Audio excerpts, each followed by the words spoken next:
ഹരേ കൃഷ്ണ. സർവം ശ്രീ രാധാകൃഷ്ണാർപ്പണമസ്തു. ഈ കഴിഞ്ഞ ദിവസവും ഞാൻ ഇങ്ങനെ യൂട്യൂബ് ഓണാക്കിയപ്പോൾ ഒരു പ്രഭാഷണത്തിൻ്റെ ഒരു ആദ്യ ഭാഗം ഇങ്ങനെ കേട്ടു. മനുഷ്യർക്ക് അനേക ജന്മം ഉണ്ടെന്നൊക്കെ ആരൊക്കെയോ പറയുന്നു. പക്ഷേ ഞാനതിലെങ്ങും വിശ്വസിക്കുന്നില്ല. ആ ജന്മമൊക്കെ ഉണ്ടെന്ന് ചിലരൊക്കെ പറയുന്നതാണ് എന്നിങ്ങനെ ഒരാളിരുന്ന് സംസാരിക്കുന്നത് കേട്ടു. അപ്പോൾ തന്നെ ഞാനത് മാറ്റി. കാരണം അത് നമ്മുടെ വിഷയമല്ലല്ലോ. ഇത് നമുക്ക് ആവശ്യമുള്ള വിഷയങ്ങൾ മാത്രം, നമുക്ക് എന്താണോ നമ്മുടെ യാത്ര, നമ്മുടെ ലക്ഷ്യം എന്താണോ ആ ലക്ഷ്യത്തിലേക്ക് വരുന്നവരെ മാത്രമേ ആ ഗ്രൂപ്പിനകത്തിൽ പെടുത്താവുള്ളൂ. അല്ലെങ്കിൽ ആ ലക്ഷ്യത്തെക്കുറിച്ച് സംസാരിക്കുന്നവരെക്കുറിച്ച് മാത്രമേ നാം കേൾക്കാവുള്ളൂ. നാം സ്ഥിരമായി ഒരു യാത്ര ആരംഭിക്കുമ്പോൾ പല യാത്രകളിലൂടെ പോയവർ പല വഴിയിലൂടെ പോയവർ പറയുന്ന അനുഭവങ്ങൾ പങ്കുവയ്ക്കുന്നത് നമുക്ക് നമ്മുടെ യാത്രയിൽ നിന്ന് വലിക്കാൻ അത് കാരണമാകും. എന്നെ കേൾക്കുന്ന ഓരോരുത്തർക്കും വേണ്ടിയാണ്. ഞാൻ മറ്റിങ്ങനെയുള്ള പ്രഭാഷണങ്ങളൊന്നും കേൾക്കാറില്ല. എതിർശിയാൽ അതിൻ്റെ ടൈറ്റിൽ കണ്ടുകൊണ്ടൊന്ന് ഓപ്പൺ ചെയ്ത് നോക്കിയപ്പോൾ കേട്ട ആദ്യത്തെ വാചകമാണത്. അപ്പോൾ തന്നെ ഞാനത് മാറ്റി അടുത്ത കാര്യങ്ങളിലേക്ക് പോയി. അപ്പോൾ ഇത് നിങ്ങൾക്ക് ഓരോരുത്തർക്കും പാഠമാകണം. കാരണം ആത്മീയമായ ഒരു ഉയർച്ചയിലേക്ക്, ഭഗവാനെ അറിയുവാനുള്ള ഒരു അന്വേഷണത്തിലേക്ക് ഇറങ്ങിത്തിരിക്കുന്ന വ്യക്തികൾ ധാരാളം ഭ്രമങ്ങളിൽ കണ്ട് അത് ചെയ്താൽ ഇങ്ങനെയുണ്ടാകും, ഇവിടെ പോയാൽ ഇത് കിട്ടും, ഇങ്ങനെ പോകൂ അങ്ങനെ പോകൂ എന്നൊക്കെ പറഞ്ഞ് നമ്മളെ വഴിതിരിച്ചു വിടുന്ന ധാരാളം യാത്രികരുണ്ടാകും. ആ യാത്രക്കാരുടെ അനുഭവങ്ങൾ കേട്ട് സ്വയം സഞ്ചരിക്കുന്ന വഴി ശരിയാണോ തെറ്റാണോ എന്ന് ഉള്ള സംശയത്തോടു കൂടി നിലനിൽക്കാൻ പാടില്ല. നമ്മൾ സഞ്ചരിക്കാൻ തുടങ്ങുന്ന വഴി ശരിയായ വഴി തന്നെയാണ്. ഇതാണ് ശരി, ഇത് മാത്രമേ ശരിയുള്ളൂ. കാരണം എല്ലാവരും, ഈ ഭൂമിയിലുള്ള എല്ലാവരും വിഷമിക്കുമ്പോൾ, ആപത്തുകളിൽ ചെന്ന് പെടുമ്പോൾ, രോഗങ്ങളാൽ വലയുമ്പോൾ, ഓരോ വിഷമഘട്ടങ്ങളിലും അവസാനമായും ആദ്യമായും അവരുടെ നാവിൽ വരുന്ന ശബ്ദമാണ് എൻ്റെ ദൈവമേ എന്ന്. അത് ഏത് ഭാഷയിലും ഏത് നാമത്തിലും അവരങ്ങനെയാണ് വിളിക്കുന്നത്. ആ വിളിയാണ് നമ്മളിവിടെ, ആ വിളിക്കുന്ന ആളിനെയാണ് നമ്മൾ ഇവിടെ പരിചയപ്പെടുത്തുന്നതും ആ ഭഗവാനെ അല്ലെങ്കിൽ ആ ദൈവത്തെ അറിയുവാനുള്ള മാർഗങ്ങൾ, അതിനുള്ള ശ്രമങ്ങളെക്കുറിച്ചുമാണ് പറഞ്ഞുകൊണ്ടിരിക്കുന്നത്. അപ്പോൾ ഇത് തന്നെയാണ് യഥാർത്ഥ വഴി. നമ്മൾ ബുദ്ധിപൂർവം ചിന്തിച്ചാൽ, ബുദ്ധിപൂർവം പ്രവർത്തിച്ചാൽ, ബുദ്ധി ഉപയോഗിച്ചാൽ ഭഗവാനെ കിട്ടില്ല, ഈ വഴിയും കിട്ടില്ല. ആത്മബോധത്തിലൂടെയുള്ള അന്വേഷണമാണ് യഥാർത്ഥ ആത്മജ്ഞാനം. ആത്മബോധത്തിലൂടെ വേണം, നമ്മൾ ആത്മാവിലൂടെയാണ് അന്വേഷിക്കേണ്ടത് ഭഗവാനെ കിട്ടാൻ, ബുദ്ധി ഉപയോഗിച്ചല്ല. ഞാൻ ആദ്യം പറഞ്ഞ വ്യക്തി, ഞാൻ കേട്ടെന്ന് പറഞ്ഞ ആ വ്യക്തി ബുദ്ധി ഉപയോഗിച്ച് സഞ്ചരിക്കുന്ന ആളാണ്. ബുദ്ധിയിലൂടെ പോയാൽ ആത്മാവിലൂടെ കിട്ടുന്ന അന്വേഷണവും അറിവും കിട്ടില്ല. ബുദ്ധിയിലൂടെ പരിമിതമായ അറിവേ കിട്ടൂ. അത് നമ്മുടെ ഭൗതിക ജീവിതത്തിൽ നമുക്ക് കുറച്ച് കാര്യങ്ങളൊക്കെ നേടിയെടുക്കാനുള്ള ഒരു പരിമിതമായ അറിവേ ഉള്ളൂ നമ്മുടെ ബുദ്ധിക്ക്. ആ ബുദ്ധിയിലൂടെ കിട്ടുന്ന തത്വങ്ങൾ മനസ്സിനെ ഒരു ചിട്ടപ്പെടുത്തി അത് നമ്മുടെ പ്രവൃത്തികളിലേക്ക് വ്യാപരിക്കുന്നു. അത്രയേ ഉള്ളൂ അറിവ്. ഇന്ദ്രിയങ്ങളിലൂടെ കിട്ടുന്ന അനുഭവങ്ങളിലൂടെയാണ് ആ ബുദ്ധി പ്രവർത്തിക്കുന്നത്. ആ ഇന്ദ്രിയങ്ങൾക്കെല്ലാം, മനുഷ്യ ശരീരത്തിന് പരിമിതിയുണ്ട്. മനുഷ്യ ശരീരത്തിൽ നിന്ന് അപരിമേയമായ അനന്തമായ ആത്മശക്തി വേർപെട്ടാൽ അപ്പോൾ മനസ്സിലാകും നമുക്ക് ഓരോരുത്തർക്കും നമ്മൾ ആരായിരുന്നു എന്ന്. പക്ഷേ അത് വേർപെട്ട് കഴിഞ്ഞ്, ശരീരവും ആത്മാവും തമ്മിൽ വേർപെട്ട് കഴിഞ്ഞ് കർമ്മം ചെയ്യാൻ കഴിയാതെ വരുമ്പോഴല്ല നാം നമ്മെ തിരിച്ചറിയാൻ തുടങ്ങേണ്ടത്. ഇവിടെ ഇരുന്നു കൊണ്ട് തന്നെ നമ്മളിരിക്കുന്ന ആ അനന്തമായ ശക്തി വിശേഷത്തെ അനുഭവിക്കുക. അത് വിവിധ മാർഗങ്ങളിലൂടെ അനുഭവിക്കാനുള്ള കാര്യങ്ങളാണ് ഞാൻ പറഞ്ഞുകൊണ്ടിരിക്കുന്നത്. അപ്പോൾ ഇതൊക്കെ ശ്രദ്ധിക്കുന്നവർ ഇതിൽ നിന്ന് പിറകേക്ക് നമ്മളെ പിൻവലിക്കുന്ന കാര്യങ്ങളിലേക്ക് പോകരുത് ദയവ് ചെയ്ത്. അപ്പോൾ നിങ്ങൾക്ക് സംശയം വരും, ഏതാണ് ശരി ഏതാണ് തെറ്റ്, ഞാൻ പോകുന്ന ശരിയായ വഴിയിലൂടെയാണോ, അല്ലെങ്കിൽ മറ്റു വഴികൾ പറഞ്ഞു തരുമ്പോൾ ഇതിലേക്ക് ഉറപ്പ് വരികയില്ല, ഉറച്ച ഒരു യാത്രയ്ക്കുള്ള തയ്യാറെടുപ്പ് ഉണ്ടാവുകയില്ല. അപ്പോൾ ആ വ്യക്തി പറഞ്ഞത് തന്നെ എടുക്കാം. അനേകം ജന്മങ്ങൾ മനുഷ്യർക്കുണ്ട്, ഇതിന് ശേഷം ജന്മമുണ്ട്, ഇതിന് മുമ്പുണ്ടായിരുന്നു എന്നൊക്കെ പറയുന്നു. ഞാനതിൽ വിശ്വസിക്കുന്നില്ല, എനിക്കതൊന്നും ഒരു ഉറപ്പുമില്ല എന്നിത്ര മാത്രമേ ഞാൻ കേട്ടുള്ളൂ. അപ്പോൾ അതുമാത്രം മതി ചിന്തിക്കുവാൻ, നമുക്ക് സംസാരിക്കുവാൻ, നമുക്ക് നിവർത്തി വരുത്തുവാൻ. ബുദ്ധി കൊണ്ട് ചിന്തിച്ചാൽ ഒരു ജന്മവും കാണാൻ കഴിയില്ല. ഇത് മാത്രം അറ്റ് പ്രസൻറ്റ് മൊമെൻറ്റ് മാത്രമാണ് ജീവിതം. ഇത് ലൈഫ്. ഒരു പുസ്തകം എടുക്കുക, ആ പുസ്തകത്തിലെ ഒരു താളിൽ കാണുന്ന കാര്യങ്ങൾ അല്ലെ ഒരു അധ്യായത്തിൽ കാണുന്ന കാര്യങ്ങൾ കൊണ്ട് മാത്രം ആ പുസ്തകം, ആ ഒരു നോവലോ കഥയോ അല്ലെങ്കിൽ പഠിക്കാൻ വെച്ചിരിക്കുന്ന ഒരു ടെക്സ്റ്റോ അവസാനിക്കുമോ? ആലോചിച്ച് നോക്കുക. ഇത് തന്നെയാണ് ലൈഫ് സൈക്കിൾ. ഞാൻ കഴിഞ്ഞ ദിവസം ആ പരിവൃത്തിയെക്കുറിച്ച്, ലൈഫ് സൈക്കിളിനെ കുറിച്ച് പറഞ്ഞിരുന്നു. അതിനെക്കുറിച്ചൊക്കെ മനസ്സിലാക്കണമെങ്കിൽ ഈ ബുദ്ധിക്കുപരിയായി ആത്മബോധത്തിലേക്ക് വരണം. ആത്മബോധത്തിലേക്ക് വരുവാൻ എല്ലാവർക്കും കഴിയില്ല. വളരെ ചുരുക്കം പേർക്കേ അത് കഴിയത്തുള്ളൂ.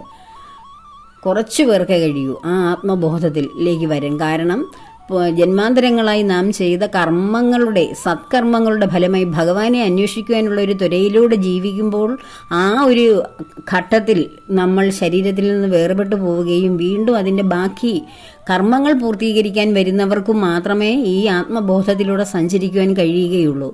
ഭൗതികതയിൽ നിരന്തരം ജീവിച്ചിരിക്കുന്ന വ്യക്തികൾക്ക് അവർ മരിക്കുമ്പോഴും ആ ഭൗതികമായ മോഹങ്ങളിലും മോഹഭംഗങ്ങളിലും പെട്ടല്ലയോ ആത്മാവ് വേർപെടുന്നത്. അല്ലേ നമ്മുടെ ഭാഗവതത്തിൽ ജഡഭരതൻ, അദ്ദേഹം എന്ത് ചെയ്തു? അദ്ദേഹത്തിന് യാതൊരു സംഘവുമില്ലായിരുന്നു. ആരോടും ഒരു സംഘമില്ലാതെ ഭഗവാൻ മാത്രം, ആത്മബോധത്തിൽ മാത്രം ഭഗവാനെ അറിയുക, മോക്ഷം പ്രാപിക്കുക, ആ മുമുക്ഷുവായി ആ പത്മപാദങ്ങളിൽ ചേർന്നലിയുക എന്ന ഒരു യഥാർത്ഥ യോഗി വര്യൻ്റെ കർമ്മം അനുസരിച്ച് ജീവിച്ച ആളാണ് ജഡഭരതൻ. അദ്ദേഹം വനത്തിൽ ഇങ്ങനെ ഏകാന്തമായ ഭഗവത് ധ്യാനത്തോടു കൂടി ജീവിച്ചപ്പോൾ അദ്ദേഹത്തിന് എന്തുവാ സംഭവിച്ചേ? ഒരു മാൻകുട്ടി മറുകരയിൽ ജലത്തിലൂടെ ഇങ്ങനെ ശക്തമായ ജലപ്രവാഹത്തിൽ ഒരു അമ്മയുടെ വയറ്റിൽ നിന്നൊരു മാൻകുഞ്ഞിങ്ങനെ പ്രസവിച്ച് വീണിട്ട് അമ്മ നദിയിൽ ഒഴുകി മരിക്കുന്നു. ആ കുഞ്ഞിനെ സ്നാനം ചെയ്തുകൊണ്ടിരിക്കുന്ന നമ്മുടെ മഹർഷി ഏറ്റെടുത്ത് വളർത്തുന്നു. ആ ഒരു മാനിനോട് തോന്നുന്ന ഒരു അറ്റാച്ച്മെൻറ്റ്, ആ മാനിനെ വളർത്തിക്കൊണ്ടുവന്ന് ആരുമില്ലാത്തതല്ലേ അതിനെ ഞാൻ നോക്കണ്ടേ എന്നുള്ള ഒരു ബന്ധത്തിൻ്റെ പേരിൽ അതിനെ വളർത്തി വലുതാക്കി കൊണ്ടുവന്നു. മഹർഷി പോകുന്നിടമെല്ലാം ചാടിത്തുള്ളി നടക്കും. ഇപ്പോഴും മഹർഷിയുടെ കൂടെ നടന്ന് മഹർഷിക്ക് എന്ത് സംഭവിച്ചു? ആ ഒരു അറ്റാച്ച്മെൻറ്റ്, ആ മാൻകുട്ടിയോടുള്ള അറ്റാച്ച്മെൻറ്റ് മനസ്സിൽ കയറി പിടിച്ചു. നോക്കൂ, അപ്പോൾ എത്ര ക്ലിയർ ആയിരുന്നു ആ മഹർഷിയുടെ മനസ്സ്. അതിലേക്ക് ഒരു വ്യക്തിയൊന്നും വേണ്ട, അല്ലെ സ്ഥാനങ്ങളോ മാനങ്ങളോ സമ്പത്തോ പദവിയോ ബന്ധങ്ങളോ ഒന്നും വേണ്ട പിടികൂടാൻ. ഒരു ജീവിയാണ്, ഒരു കൊച്ചു ജീവിയാണ് കയറി പിടികൂടിയത്. പക്ഷേ മഹർഷി അതിന് ഉപരിയായി ചിന്തിക്കണമായിരുന്നു. പക്ഷെ അദ്ദേഹത്തിൻ്റെ കർമ്മഫലമാകാം ഒരു നമ്മുടെ വീട്ടിൽ അല്ലെ കടന്നു വരുന്ന ഒരു ജീവി, അല്ലെ പക്ഷി മൃഗാദികൾ നമ്മൾ വളർത്തുന്നവ തന്നെ. എൻ്റെ എടുക്കാൻ മുയൽക്കുട്ടികളൊക്കെ ഉണ്ട്. എൻ്റെ ഇളയ മോനും മുയലിനെയും പക്ഷി മൃഗാദികളൊക്കെ വലിയ ഇഷ്ടമാണ്. അവനെ കളിക്കാൻ മുയൽക്കുട്ടിയൊക്കെ വാങ്ങിച്ചു കൊടുക്കുമായിരുന്നു. അപ്പം ഇവിടെ ട്യൂഷന് വരുന്ന കുട്ടികളും ഒക്കെ അതിന് ആഹാരം കൊടുക്കുകയും അങ്ങനെ ഓരോരോ അതിൻ്റെ കളിയും ചിരിയൊക്കെ കണ്ടിട്ട് ഇങ്ങനെ ഇരിക്കുമായിരുന്നു. അപ്പം ഞാൻ കുട്ടികളോടൊക്കെ പറയും, എൻ്റെ മക്കളോടും പറയും, ഇതിനെ ഒന്നും സ്നേഹിക്കാൻ പാടില്ല. നിങ്ങൾ അന്നേരം കൊടുക്കുന്ന കാര്യങ്ങളൊക്കെ അന്നേരം സന്തോഷിച്ചോണം. അവരെയൊക്കെ കൊണ്ട് നിങ്ങൾക്ക് സന്തോഷിക്കാൻ വാങ്ങിയതാണ്. പക്ഷേ അവരെ സ്നേഹിക്കാൻ പാടില്ല. സ്നേഹിച്ചാൽ നമ്മൾ എന്ത് സംഭവിക്കും? അത് ഒരു മനുഷ്യൻ്റെ കൂടെ ദീർഘായുസ്സുള്ളതാണോ? അല്ല. മനുഷ്യൻ്റെ ആയുസ്സും പരിമിതമാണ്. എങ്കിലും നമ്മുടെ ആയുസ് വെച്ചാണ് മറ്റ് ജീവികളെ നമ്മൾ താരതമ്യം ചെയ്യുന്നത്. അതൊരു ദിവസം അത് നഷ്ടപ്പെട്ടു പോകും. അതെങ്ങനെയെങ്കിലുമൊക്കെ നഷ്ടപ്പെട്ടു പോകാം. മറ്റ് ജീവികൾ പിടിക്കുകയോ അല്ലെങ്കിൽ അത് തന്നെ മരിച്ചു പോവുകയൊക്കെ ചെയ്യാം. അപ്പോൾ മനസ്സ് വിഷമിക്കില്ലേ? ഇതുപോലെയാണ് നമ്മുടെ വീടുകളിൽ മിക്കവരുടെ വീടുകളിൽ കാണും വളരെ പെറ്റായിട്ട് വളർത്തുന്ന, ഓമനിച്ച് വളർത്തുന്ന മൃഗങ്ങൾ, നായ്ക്കുട്ടികളും മറ്റ് എന്തെങ്കിലുമൊക്കെ ഉണ്ടാവും. അതിനെ നമ്മൾ ഹൃദയത്തോട് ചേർത്ത് മക്കൾക്ക് പകരം നായ്ക്കളെ സ്നേഹിക്കുന്ന എന്തോരം മാതാപിതാക്കളുണ്ട്. അങ്ങനെ സ്നേഹിച്ച് വളർത്തുന്ന അതൊക്കെ നമ്മളെ വിട്ടു പോകുമ്പോൾ എന്തുമാത്രം വിഷമിക്കും നമ്മൾ. അപ്പോൾ ഇതൊക്കെ നമ്മുടെ സന്തോഷത്തിന് വേണ്ടി, നമുക്ക് ഡേ ടു ഡേ സന്തോഷം കിട്ടാൻ വേണ്ടിയുള്ള നമുക്ക് കിട്ടുന്ന ഒരു ജീവികൾ അല്ലെ ഒരു സാധനങ്ങൾ, സംഭവങ്ങൾ എന്നും മാത്രമേ കരുതാവൂ. അതിനപ്പുറത്തേക്ക് ഇതുണ്ടെങ്കിൽ എനിക്ക് സന്തോഷം കിട്ടത്തുള്ളൂ എന്നും രാവിലെ ഉണരുമ്പോൾ അതിനെ നോക്കുകയും കാണുകയും അതിനെ പോകുന്നിടമെല്ലാം കൊണ്ട് നടക്കുകയും അതിന് വേണ്ടുന്നതെല്ലാം വാങ്ങിച്ചു കൊടുക്കുകയും ഒക്കെ ചെയ്തോളൂ. അതെല്ലാം ചെയ്തോളൂ. നമ്മുടെ സംരക്ഷണയിലിരിക്കുമ്പോൾ നമ്മൾ അതെല്ലാം ചെയ്യണം. പക്ഷേ ഇതാണ് എൻ്റെ സന്തോഷം എന്ന് ചിന്തിക്കുന്നിടത്ത് റെഡ് മാർക്ക് ഇടണം. അവിടെ അതല്ല സന്തോഷം, അതൊന്നും അല്ല സന്തോഷം. അതൊക്കെ എത്ര നേരത്തെ കൊണ്ടുപോയി എന്ന് ഉള്ള തിരിച്ചറിവ് ആർക്ക് കിട്ടുന്നോ അവരാണ് ഇതിൽ നിന്നൊക്കെ മുക്തി നേടുന്നത്. അവിടെയാണ് ശരിക്കും ഒരു ബ്രാക്കറ്റ് ഇട്ട് നിങ്ങൾ പ്രധാനമായിട്ട് സ്ട്രെസ് ചെയ്ത് ചിന്തിക്കേണ്ട കാര്യം അതാണ്. ഇത് മാത്രമാണോ എൻ്റെ സന്തോഷം? ഓരോരുത്തരും വിളിച്ചാലും, ഇപ്പം മക്കളായാലും ഭാര്യയായാലും ഭർത്താവായാലും അച്ഛനമ്മമാരായാലും എല്ലാവരും വിളിക്കുകയും പറയുകയൊക്കെ ചെയ്താൽ മാത്രമേ സന്തോഷിക്കത്തുള്ളൂ എങ്കിൽ അതാണ് എൻ്റെ സന്തോഷമെങ്കിൽ അവരൊക്കെ നമ്മളിൽ നിന്ന് അകന്നു പോയാൽ നമ്മൾ കരഞ്ഞും കൂവി ഒരിടത്തിരിക്കുമോ? അതാണോ നമ്മുടെ ജീവിതം? അവർ വരെയേ ഉള്ളോ നമ്മുടെ ജീവിതം? പിന്നെ ബാക്കി കിടക്കുന്ന ജീവിതം ആരാ ജീവിച്ച് തീർക്കുന്നേ? ഓരോരുത്തരും കടന്നു പോകുമ്പോഴും ബാക്കി അവശേഷിക്കുന്നവർ ജീവിക്കണ്ടേ? അപ്പോൾ ഓരോരുത്തരും അവനവൻ്റെ ജീവിതമാണ് ജീവിച്ച് തീർക്കുന്നത്, മറ്റുള്ളവരുടെ ജീവിതമല്ല. അപ്പോൾ മറ്റുള്ളവരാണ് എൻ്റെ സന്തോഷമെന്ന് കരുതുന്നിടത്താണ് നമുക്ക് പരാജയം സംഭവിക്കുന്നത്, നമുക്ക് മുക്തി ലഭിക്കാത്തത്, ഭഗവാനെ അനുഭവിക്കാൻ കഴിയാത്തത്. യഥാർത്ഥ ബന്ധു ആരാണ്? നമ്മളൊരു ഗാനത്തിലില്ല, നീ എന്ന ഗാനത്തെ പാടുവാനുള്ള ഒരു പാഴ്മുളം തണ്ടല്ലയോ ഞാൻ എന്നൊരു ഗാനമില്ലേ ഭഗവാന്റെ? അതിനകത്തിലെ വരികളില്ലേ, മരണത്തിലും വന്ന് മുറുകെ തഴുകുന്ന ജഗദേക ബന്ധു ശ്രീകാന്തൻ,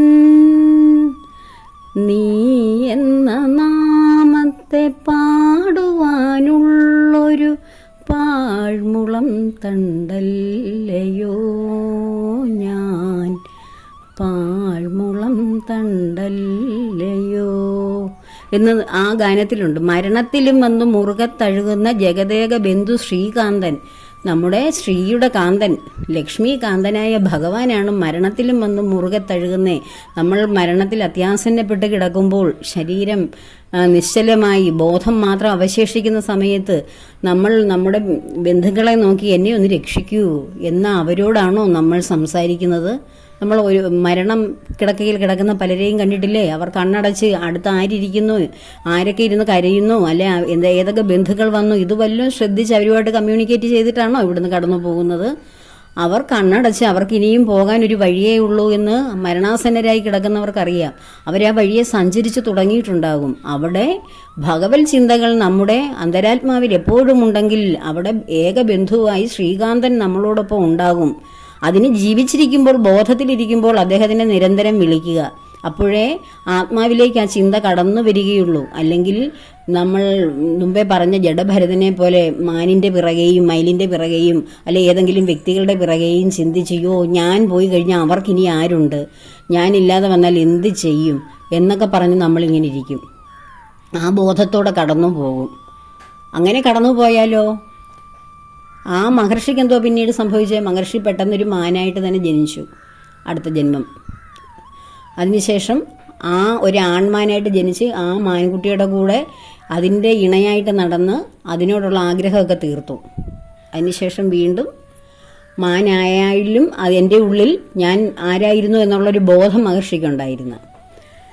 അങ്ങനെ അതാണ് ആ മഹർഷിയുടെ കാര്യം. അത് നമുക്ക് ഭാഗവതത്തിൽ എല്ലാവർക്കും അറിയാവുന്ന കാര്യമാണ്. അത് സൂചിപ്പിച്ചു എന്നേ ഉള്ളൂ. അപ്പോൾ മഹർഷി ആയിരുന്നാലും സാധാരണ വ്യക്തിയായിരുന്നാലും ആത്മബോധത്തിലേക്ക് വന്നു കഴിഞ്ഞാൽ നമ്മൾ ആത്മാവിൽ ഭഗവാനെ കുടിയിരുത്തുക, അങ്ങനെ ഒരു നിരന്തര സമ്പർക്കമുണ്ടെങ്കിൽ മാത്രമേ നമുക്ക് എന്ത് സംഭവിക്കുകയുള്ളൂ? നമ്മൾ ബോധം നഷ്ടപ്പെട്ട് ശരീരബന്ധം നഷ്ടപ്പെട്ട് ഇവിടുന്ന് കടന്നു പോകുമ്പോഴും ആത്മാവിൽ സർവ്വസമയവും ഭഗവത് ചിന്തകൾ വരും. ഇവിടുത്തെ പിടി വിട്ട് കഴിഞ്ഞാൽ അടുത്ത പിടി എന്താണെന്ന് ഉടനെ ആത്മാവിന് പിടി കിട്ടും. ഇവിടുത്തെ പിടി വിട്ടു, ഇനി ശരീരം കൊണ്ട് കർമ്മം ഒന്നും ചെയ്യാൻ വയ്യ, ഞാൻ മരണപ്രായനായിട്ട് കിടക്കുന്നു എന്ന് ബോധം വന്നു കഴിയുമ്പോൾ നമ്മൾ ഉടനെ അടുത്ത പിടിവെള്ളിയിലേക്ക് ഉടൻ ആത്മാവ് കയറി പിടിക്കും. ആ പിടി കിട്ടണമെങ്കിൽ ഇവിടെ വെച്ച് പിടുത്തം വേണം. അപ്പോൾ നമ്മളിപ്പോൾ ജീവിച്ചിരിക്കുന്ന സമയത്ത് അപ്പോൾ നമ്മൾ പറയും, ഈ മുമ്പേ പറഞ്ഞു ഇനി അനേകം ജീവിതമില്ല, മരണമില്ല, ഇങ്ങനെയൊക്കെ പറഞ്ഞ് ജന്മങ്ങളില്ലെന്ന് ആര് നിശ്ചയിച്ചു? ഈ പറഞ്ഞ വ്യക്തി സഞ്ചരിച്ചിട്ടുണ്ടോ? അല്ലെങ്കിൽ അങ്ങനെ ചിന്തിക്കുന്നവരൊക്കെ സഞ്ചരിച്ചിട്ടുണ്ടോ ജന്മാന്തരങ്ങളിലൂടെ? ഇപ്പോൾ കാണുന്ന ഇന്ദ്രിയങ്ങളിലൂടെ മനസ്സിലാക്കിയ കാര്യങ്ങൾ വെച്ചല്ലേ ഇതാണ് മാക്സിമം സുഖിക്കാൻ പറ്റിയ ഒരു ജീവിതം. ഇവിടെ കിട്ടുന്ന പരമമായ ജീവിതമെല്ലാം സുഖിച്ച് തീർത്തോളൂ. ഏത് ദുഷ്ടകർമ്മവും ചെയ്ത് സുഖം അനുഭവിക്കുക, പണം സമ്പാദിക്കുക, അതെങ്ങനെയെങ്കിലും ദുർവ്യയം ചെയ്യുക, പരമാവധി ആഹാരമൊക്കെ കഴിച്ച് ആഡംബരമൊക്കെ അനുഭവിച്ച് ശരീരത്തിനെ എടുത്താൽ പൊങ്ങാത്ത രോഗങ്ങൾക്ക് അടിമയാക്കി എവിടെയെങ്കിലും മൂലയ്ക്ക് കൊണ്ട് ചുരുട്ടിക്കൂട്ടിയിട്ട് ഹോസ്പിറ്റലിൽ ഇങ്ങനെ കുറേ ദിവസം കിടന്ന് മരണത്തിലേക്ക് പോവുക. ഇതൊക്കെയല്ലേ ഇന്നത്തെ കാലഘട്ടത്തിൽ എല്ലാവരും പറഞ്ഞു വെച്ചിരിക്കുന്നത്. പരമാവധി സുഖിക്കുക. സുഖിക്കുന്നതിനനുസരിച്ച് ദുഃഖവും ഉണ്ടാവും. ശരീരം കൊണ്ട് സുഖിച്ചാലും, ആഹാരം കൊണ്ട് സുഖിച്ചാലും, യാത്രകൾ കൊണ്ട് സുഖിച്ചാലും, സമ്പത്ത് കൊണ്ട് സുഖിച്ചാലും, ആഡംബരങ്ങൾ കൊണ്ട് സുഖിച്ചാലും, എന്തെല്ലാം സുഖം വ്യക്തികളെ കൊണ്ട് സുഖിച്ചാലാണ് ആദ്യം കിട്ടുന്ന അനുഭവം ദുഃഖം. അങ്ങനെ ഓരോ സുഖങ്ങളുടെ പിന്നാലെയും നിരന്തരമായ ദുഃഖം വരുമ്പോഴും അവസാനം ഭഗവാനെ എന്നെ ഈ തീരാ ദുഃഖത്തിൽ നിന്നൊന്ന് രക്ഷിക്കൂ എന്ന് നമ്മൾ നിർലജ്ജം കിടന്ന് കരയും. ഭൂമിയിൽ കിട്ടിയ അവസരം ഒരിക്കൽ പോലും ഭഗവാനെ എന്നൊരു നാവൊന്നു കൊണ്ട് ഉച്ചരിക്കാത്ത മനുഷ്യരും വയ്യാതെ കിടക്കുമ്പോൾ ഭഗവാനെ എന്ന് വിളിക്കും. അപ്പോൾ അതിനുള്ള ഒരു കാരണം നമ്മൾ ഭക്തർ ഉണ്ടാക്കി വയ്ക്കരുത്. യഥാർത്ഥ ഭക്തർ, ഭഗവാനെ അറിയാൻ ആഗ്രഹിക്കുന്നവർ ഭഗവാനെ അറിയാൻ തന്നെ ഇറങ്ങിത്തിരിക്കുക. ഭഗവാനെ അറിഞ്ഞാൽ എനിക്ക് എന്ത് കിട്ടും എന്നാരെങ്കിലും ചോദിച്ചാൽ, എൻ്റെ കാര്യങ്ങളൊക്കെ നിവർത്തിക്കുമോ, ഞാൻ ആഗ്രഹിക്കുന്നതൊക്കെ നേടിത്തരാൻ കഴിയുമോ എന്നൊക്കെ ചോദിച്ചാൽ ഒരേ ഉത്തരമേ ഉള്ളൂ. ഭഗവാനെ കിട്ടിയാൽ, ഭഗവാനെ അറിയാൻ തുടങ്ങിയാൽ കിട്ടുന്നത് ഒരു മനസ്സമാധാനമായിരിക്കും. ഒരു അപാരമായ സന്തോഷം മനസ്സിലേക്ക് പിന്നീട് കടന്നു വരും. ആദ്യം സമാധാനവും സ്വസ്ഥതയും കിട്ടും. അതിനുശേഷം സന്തോഷം ക്രമേണ മനസ്സിലേക്ക് കടന്നു വരും. ജീവിതം എത്ര ചെറുതായാലും എത്ര വലുതായാലും എല്ലാ വ്യക്തിക്കും ആവശ്യമായിട്ട് വേണ്ടത് സന്തോഷം, സമാധാനം, സ്വസ്ഥത, ശാന്തത, രോഗമില്ലാത്ത അവസ്ഥ, ഇവയൊക്കെയല്ലേ. ഇതൊക്കെ വേണമെങ്കിൽ നേരിട്ട് ഭഗവാനെ കൂട്ടുപിടിക്കുക. ഭഗവാൻ ഈ നശ്വരമായ ജീവിതത്തിനൊക്കെ ഉപരിയായിട്ടുള്ള അനശ്വരനാണ് ഭഗവാൻ. ആ ഭഗവാന്റെ ക്വാളിറ്റീസൊക്കെ നമുക്ക് ലഭിക്കും. എന്നുവെച്ചാൽ ഒരിക്കലും മരണമില്ലാതെ ഇവിടെ ഭഗവാനെ പോലെ കുടികൊള്ളുമെന്നല്ല ഇതിനർത്ഥം. നമ്മളുടെ ജീവിതമായാലും മരണമായാലും എല്ലാം സ്വാഭാവികമായി ശാന്തമായി സമാധാനമായി കടന്നു പോകും. ഉർവാരുകമേ ബന്ധനാൻ മൃത്യോർമുക്ഷിയ മാമൃതാത് നമ്മൾ മൃത്യുഞ്ജയ മന്ത്രത്തിൽ ചൊല്ലതില്ലയോ? ഒരു ഉർവാരുകം, ഒരു വെള്ളരിക്ക പഴം പഴുത്ത് കഴിയുമ്പോൾ നിലം പൊത്തുന്നത് എത്ര ലാഘവത്തോടെയാണ്. അതുപോലെ ശരീരത്തിൽ നിന്നും ആത്മാവ് വേർപെട്ടു പോകുന്ന അവസ്ഥ, അതാണ് ഭഗവാൻ തരുന്നത്. അല്ലാതെ നിത്യരോഗിയായിട്ട് എവിടെയെങ്കിലുമൊക്കെ കിടന്ന് മറ്റുള്ളവർക്കെല്ലാം ബുദ്ധിമുട്ടാക്കി എല്ലാവരും സന്തോഷത്തോടെ യാത്ര അയക്കേണ്ട സമയത്ത് അവരിലുടെയും വെറുപ്പോടുകൂടി കടന്നു പോയല്ലോ നന്നായി എന്ന് തോന്നുന്ന ഒരു അവസ്ഥയിൽ കടന്ന് ജീർണിച്ച് അസുഖങ്ങൾ ബാധിച്ച് മറ്റുള്ളവർക്കെല്ലാം ദ്രോഹം ഉണ്ടാക്കിയിട്ട് പോകാതെ നമ്മൾ ഈ പറഞ്ഞതുപോലെ നിസ്സാരമായി ജീവിതത്തിൽ നിന്ന് അടർന്നു പോകും. അപ്പോൾ ജീവിതവും സുഖകരമാകും. ജീവിതത്തിന് ശേഷമുണ്ടാകുന്ന അവസ്ഥയും സുഖകരമാകും. എന്തുകൊണ്ട്? ഭഗവാനെ കൂട്ടുപിടിച്ചാൽ, ഭഗവാന്റെ ചിന്തകളിലൂടെ നിത്യേന കടന്നു പോയാൽ. അതാണ് ഓരോ വ്യക്തിക്കും ഭഗവാനെ കിട്ടുമ്പോഴുണ്ടാകുന്ന അവസ്ഥ. നിത്യജീവിതത്തിലെ ദുഃഖങ്ങളിൽ നിന്ന് സ്വയം വിടുതൽ കിട്ടുവാനുള്ള ഏക മാർഗമാണ് ഭഗവാൻ. നിരന്തരമായി വരുന്ന സ്ട്രെസ്സുകൾ, പല ചിന്തകളിലൂടെ ഉണ്ടാകുന്ന ഡിപ്രഷനുകൾ, ഇതിനെയെല്ലാം മറികടക്കാൻ ഭഗവാൻ എന്ന ഏക ശക്തിക്ക് കഴിയും. നാം ചിന്തിച്ചു കൂട്ടിയിട്ട് അവസാനം ഇവിടുന്ന് കടന്നു പോകുമ്പോൾ നാം ചെയ്ത കർമ്മങ്ങളും അവസാനം ചിന്തിച്ചുകൊണ്ട് പോകുന്ന കാര്യങ്ങളുമൊക്കെയാണ് അടുത്ത ജന്മത്തിന് കാരണമെന്ന് ധാരാളം തവണ ഞാൻ സംസാരിച്ചിട്ടുണ്ട്. അപ്പോൾ ഇത് ഭഗവാനെക്കുറിച്ച് ചിന്തിക്കൂ. നന്മകൾ ചെയ്ത് ഭഗവാനോട് നിരന്തരം സമ്പർക്കപ്പെട്ടുകൊണ്ടിരിക്കുമ്പോൾ നമ്മുടെ ആത്മാവിൽ, നമ്മുടെ ശരീരം വേർപെട്ടാലും ആത്മാവ്, നമ്മളിപ്പോൾ ആഗ്രഹിക്കുന്ന കാര്യങ്ങളെല്ലാം നമ്മുടെ ആത്മാവിലാണ് ഇരിക്കുന്നത്. നമ്മുടെ ആത്മാവ് കൊണ്ടാണ് നമ്മൾ നമ്മുടെ ഈ പഞ്ചേന്ദ്രിയങ്ങളിലൂടെ സുഖങ്ങൾ അനുഭവിക്കുന്നതും മനസ്സുകൊണ്ട് ആഗ്രഹിക്കുന്നതുമൊക്കെ. ഇതിൽ ആത്മശക്തി കുടികൊള്ളുന്നത് കൊണ്ടാണ്. ആ ശക്തി എവിടെയും നഷ്ടപ്പെട്ടു പോകുന്നില്ല. ജീർണിച്ച ശരീരം മാത്രമാണ് ഇവിടെ ഉപേക്ഷിച്ച് പോകുന്നത്. അപ്പോൾ അതിൽ എന്തുമാത്രം നല്ല ക്വാളിറ്റീസ് കുത്തി നിറച്ച് നിങ്ങൾ പോകുന്നു, അതെല്ലാം നിങ്ങൾക്ക് വീണ്ടും ഗുണത്തിനാണ്, നന്മയ്ക്ക് വേണ്ടിയാണ്. ആ സമയം നമ്മൾ വെറുതെ നിസ്സാരമായിട്ടുള്ള കാര്യങ്ങളൊക്കെ കണ്ടും കേട്ടും സമയം കളഞ്ഞ് നമ്മുടെ ജീവിതത്തെ ഒരു കരയെത്തിക്കാതിരിക്കാൻ ശ്രമിക്കുക. അപ്പോൾ വേണ്ടുന്ന അതാത് ദിവസങ്ങളിൽ വേണ്ടുന്ന സന്തോഷം വേണം. എപ്പോഴും ഭഗവാനെ ധ്യാനിച്ചിരിക്കണം എന്ന് മാത്രമല്ല പറഞ്ഞത്. നമ്മൾ ഭൗതികത്തിൽ ജീവിക്കുമ്പോൾ ഭൗതികത്തിൽ വേണ്ടുന്ന കാര്യങ്ങളെല്ലാം വേണം. എല്ലാ കാര്യങ്ങളിലും നമ്മൾ പങ്കെടുക്കണം. പക്ഷേ എല്ലാ കാര്യങ്ങളിൽ പങ്കെടുക്കുമ്പോഴും മനസ്സിലിരിക്കേണ്ടത് ഒരു മന്ത്രം, ഒരാളായിരിക്കണം. അവിടേക്ക് മറ്റാരെയും കടത്തി വയ്ക്കുവാനും വേറെ ഒന്നിനെയും അവിടേക്ക് പിടിച്ചു വയ്ക്കുവാനും നാം പാടില്ല. അതായിരിക്കണം നമ്മുടെ ഇന്നത്തെ ചിന്ത. അപ്പോൾ എല്ലാവർക്കും അതിന് സാധ്യമാകട്ടെ എന്ന് ആഗ്രഹിക്കുന്നു, പ്രാർത്ഥിക്കുന്നു. എല്ലാം ഭഗവാന്റെ പത്മപാദങ്ങളിൽ സമർപ്പിക്കുന്നു. ലോകാ സമസ്ത സുഖിനോ ഭവന്തു.